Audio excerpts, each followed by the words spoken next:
Hey, and welcome to the Mr. Maple Show. I'm Elizabeth. And I'm Caroline. And today we're going to show you how to do rooted cuttings for Degroot Spire.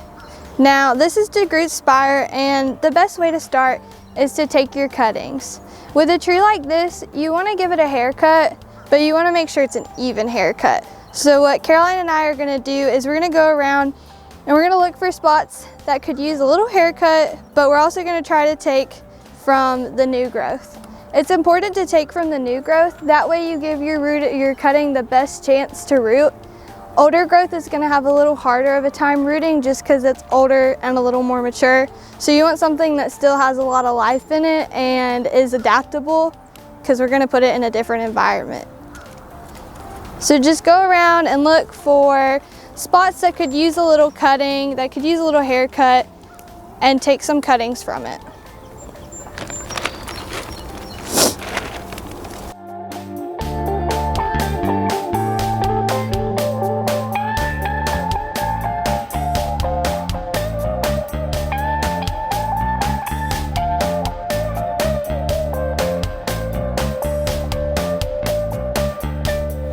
Okay, so now that you've taken your cuttings, what we're going to move on next to is our soil mix.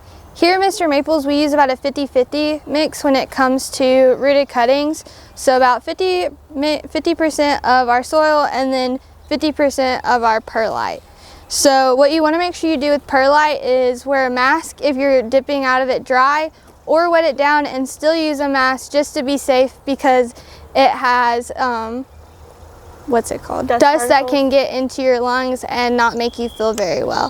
So what Caroline's gonna do is do about equal parts perlite and equal parts dirt.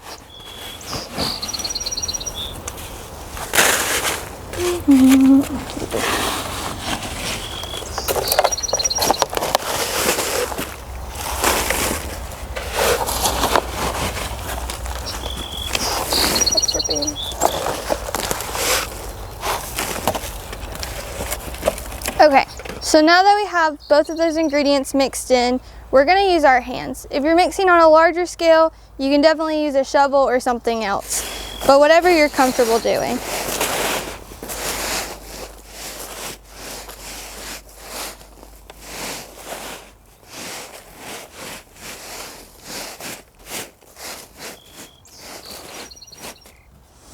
So as you can see, now that we have it mixed in, you can see there's 50% perlite and 50% soil. And what this is going to do is help keep our cuttings really moist and keep a lot of humidity in there. That way they don't dry out, and to give them the best chance to root.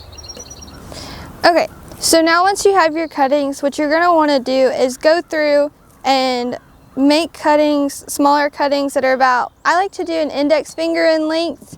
But that's a personal choice. But you just want to go through and cut something that's about index finger in length, and then you just want to trim off a little of the excess.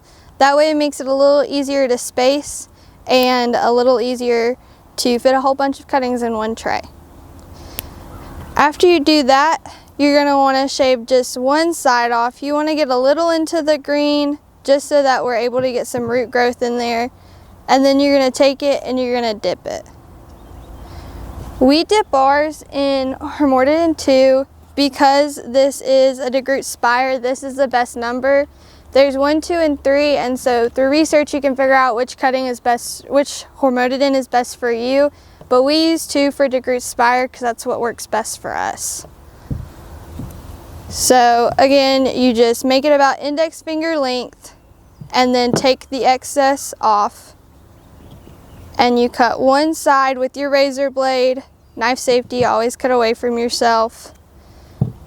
And then like Caroline's doing, you just dip it in your hormone and then you stick it in your tray.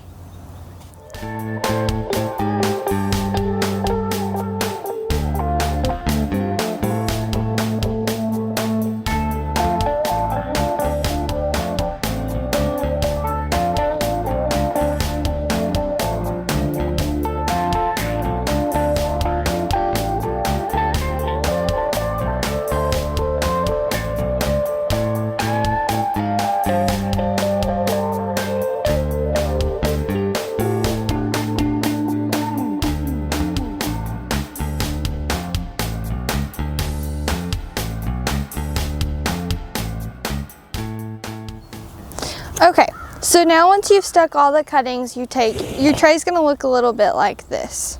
So what you wanna do next is make sure, number one, that you label it. We use these yellow labels to make sure that we know what we're doing here at the greenhouse, but yours can be a written stick, it can be a tag you print out, or it could just be you writing on your tray. After that, you're gonna make sure that you water it in. You wanna completely soak it, and then you're gonna put it in your warm space, your greenhouse, somewhere that's gonna keep it warm and keep it with moisture and humidity. In ours, we take it in our greenhouse and we cover it in plastic. That way it stays warm and keeps the soil moist. All right, so now that you've got your cuttings stuck and you've wetted them in after sticking them, what you're gonna do is you're gonna take them to your warm space, your humid spot, and here at MrMaple, we put them on a heat mat, and then we also cover them in the plastic that you can see in the corner of the video. But after that, you just leave them here and let them root in. Thank you for joining us today, and we hope you enjoyed this video. You should like, subscribe, comment, let us know how your cuttings are going, and we hope you have a great day.